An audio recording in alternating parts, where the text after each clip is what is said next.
My family lives across the states in a small house. I try to visit often, given I usually get a lot of vacation time from my work. The drive is something I find relaxing, so I don't mind the extra couple days it takes to get there. Most of the time, I try to stay at one hotel or motel along the way, and when I do, I just check in, sleep, and get back on the road as soon as I'm able. It's mainly because the areas along the drive are bare and run down, usually in the middle of nowhere. I find it hard to feel safe since I'm not used to being in those kinds of areas.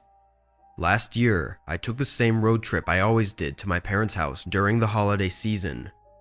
I started my drive early, I want to say around 1 or 2 a.m., and drove for almost 20 hours straight, aside from stopping for food and coffee a few times.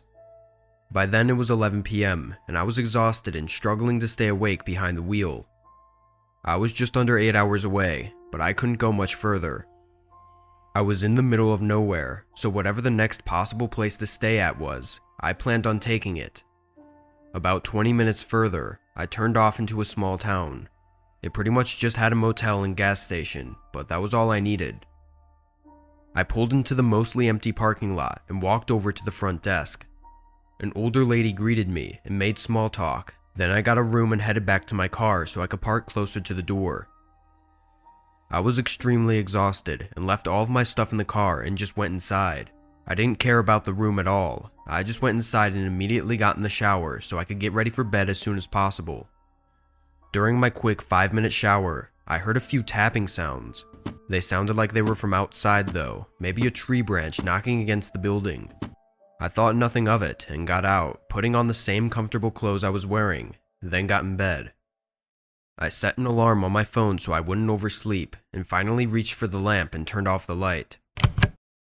Being at an old, run-down motel in the middle of nowhere seemed irrelevant compared to how tired I was, so I fell asleep without trouble.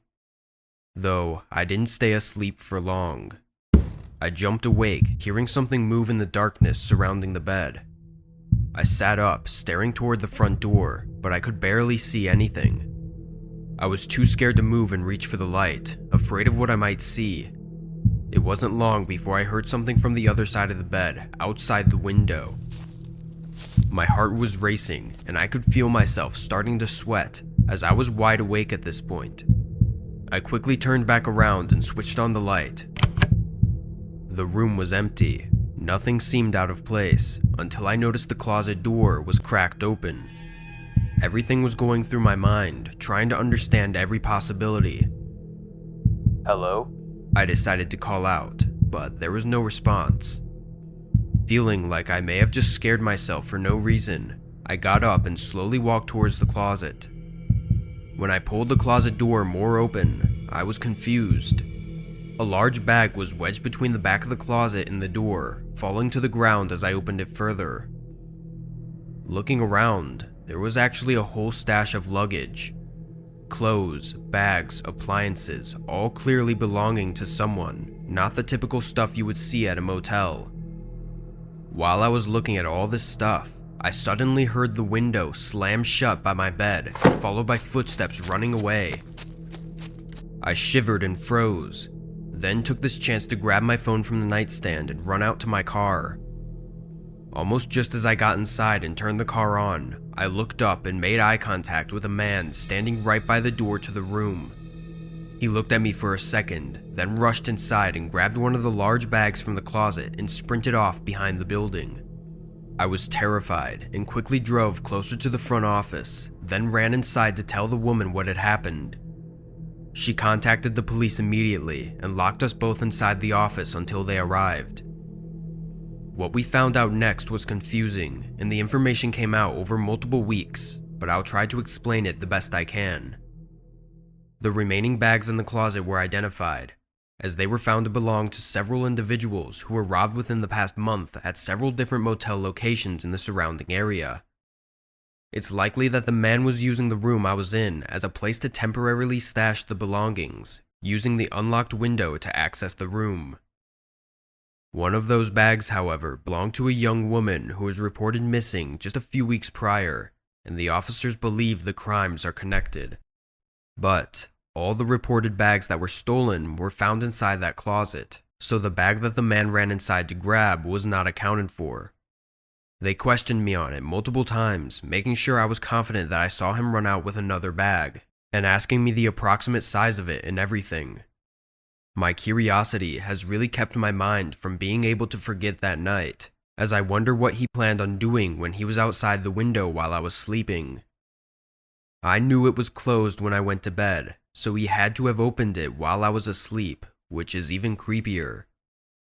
I also wonder what was in that one bag that was so important that he needed to grab it before running off.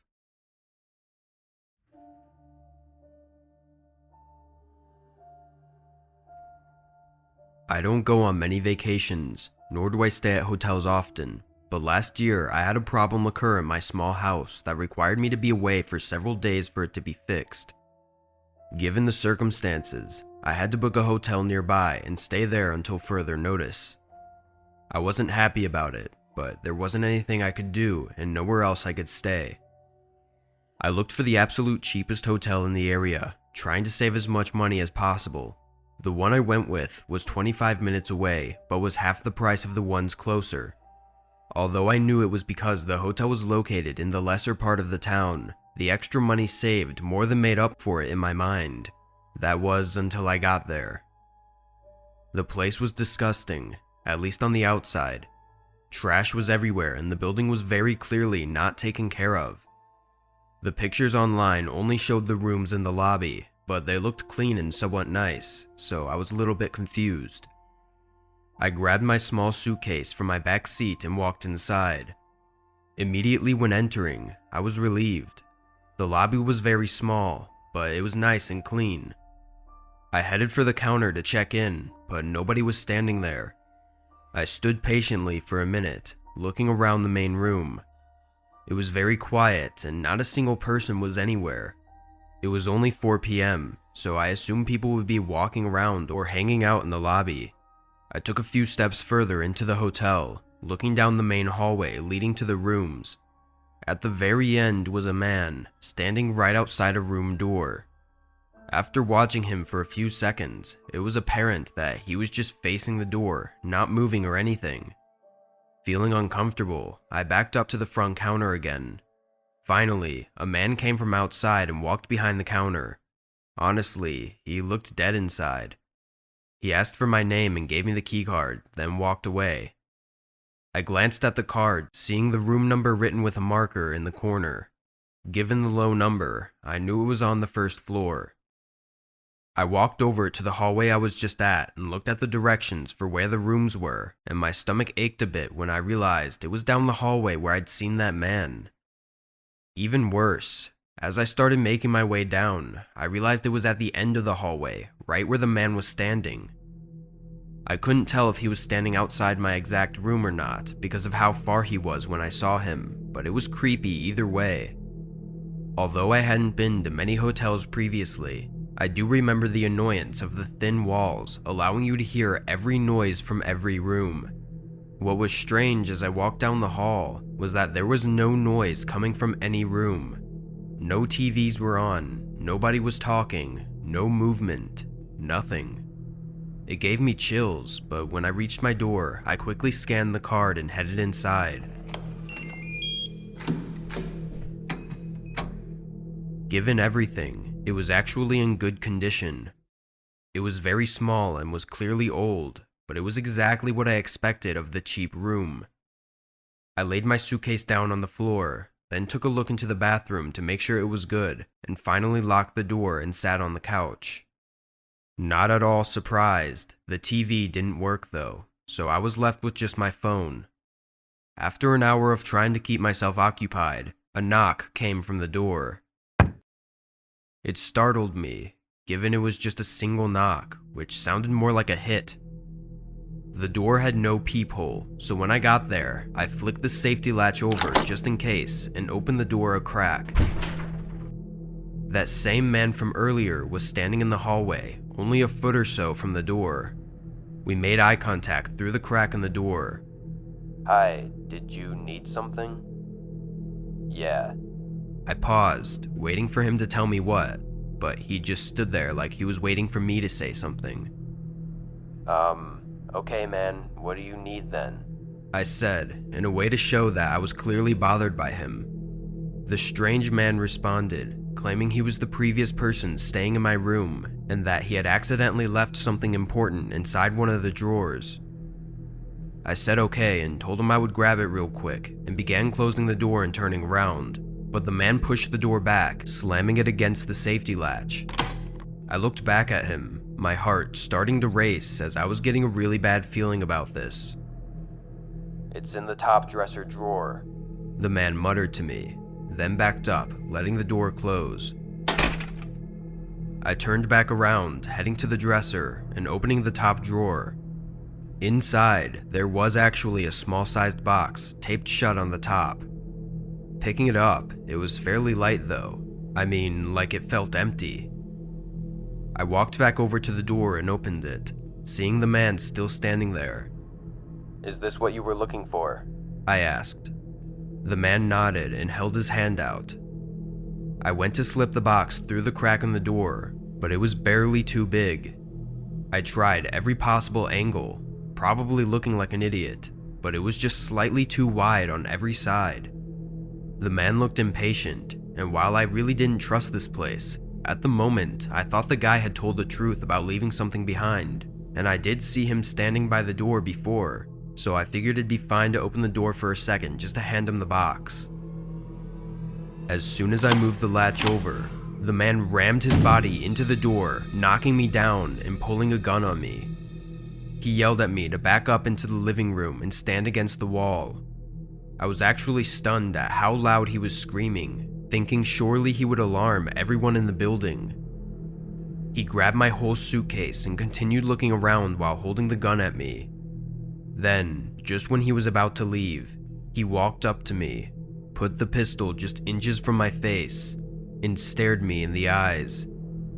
I was shaking in fear, staring into this man's rage-filled eyes, but after a few seconds, he backed up and ran away with my stuff.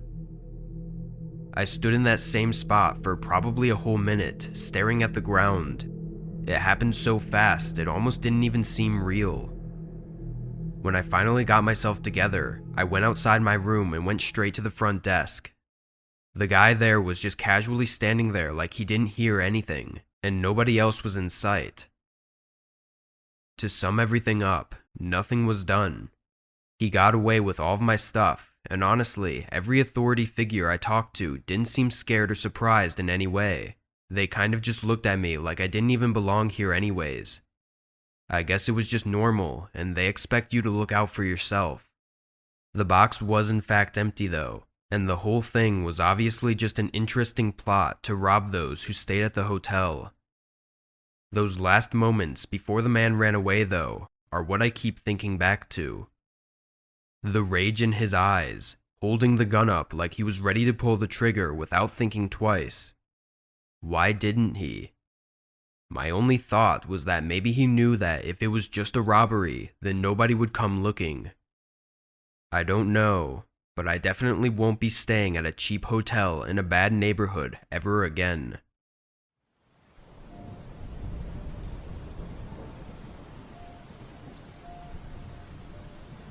This happened while I was on a work trip.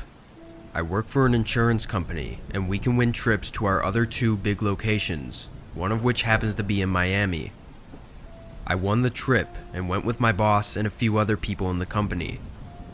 Most of the trip was spent doing work stuff during the day, and then at night we were left to do what we wanted, like go to the hotel pool, bars in town, and all that other stuff. It was the second to last night I was there, and I didn't have much to do the next day, so me and a coworker went out to a cool looking bar on First Street. We took an Uber and got there around 11 p.m. Miami is a party city, and the nightlife there is amazing. The bar was packed, and it made me feel like I was in college again. I wasn't that old, but I'd been out of college for a few years now. My coworker gets us shots, and throughout the night we have some more, and he ends up inviting two girls to the table and buys them shots as well. He hits it off with one of them, and the other one seems to take a liking to me. I'd been single for quite some time, and work had taken over my life, so I was honestly just excited someone was showing interest in me. Plus, I was on vacation and she says she was too, so neither of us were expecting anything serious out of this. I thought she was really cool and extremely attractive, and throughout the night I offered to buy her drinks, but she bought her own, which I thought was really cool too. It was around 2 a.m. now, and she asked if I wanted to go back to her hotel, which I found out was only a 15-minute walk from mine. I agreed, but honestly was pretty nervous. I knew this girl was way out of my league, but I decided to have fun and take a chance. We Ubered back to her hotel, which was insanely nice by the way, and got to the room. I'll spare you the details, but events occurred and afterwards we ended up talking for a bit. After a while, I noticed she was starting to get glued to her phone, so I went to the bathroom to clean up and get dressed. But while I was in there, I heard a key card open the door to the room and was confused. She never mentioned that she was here with anyone, and I didn't see anyone else's stuff in the room either. And that's when I heard a man's voice. My heart dropped to my stomach. I quickly got dressed and checked if I had everything. I had my phone and wallet, which were in my pants pocket, but my shoes were still out there. I decided I'd have to leave them, as I could not deal with whatever this is right now. While I was waiting for my time to slip out, I heard him ask why there's men's shoes by the bed. That's when I knew I was screwed. By the time I made the decision to make a run for it, there was a pounding on the bathroom door. It was one of those doors that slide open and doesn't really lock, so of course the cheap thing revealed me behind it. This guy was huge. I could not have been more unlucky if I tried. The cherry on top was he also had a gun and was pointing it right at me. He told me to get my shit and get out in the most calm voice that made everything 10 times scarier. I grabbed my shoes and left, my heart beating out of my chest. He closed the door behind me, and then silence. I didn't hear any fighting or yelling or anything, which I thought was weird, but I wasn't going to stay to find out. I got in the elevator and took my wallet out to get my key card, and what do you know? All my cash was gone, my credit card, my debit card, even my gift cards were taken. I don't even know when she had the time to take all this stuff and how I didn't notice. I tried thinking back to the bar and going into the room, but the night had turned into a blur. I spent the next hour canceling my cards, pissed that for the rest of the trip I would have absolutely no money. The next day I told my boss and coworkers, who sympathized but also found it funny. And now that it's been a few years since that incident, I can look back and find the humor in it. But what stuck with me was one of my friends theorized it might have been a setup. That might not have been her boyfriend at all. She could have taken me back to the hotel, stole my stuff, and waited till I went to the bathroom for the guy to come in and scare me off before I noticed the money was gone. If that's the case, it would explain why I didn't hear any fighting after I left, and why the guy wasn't more angry. I try not to think about it too hard, and anytime I go out, which isn't much anymore, I try to keep myself safer and make better decisions.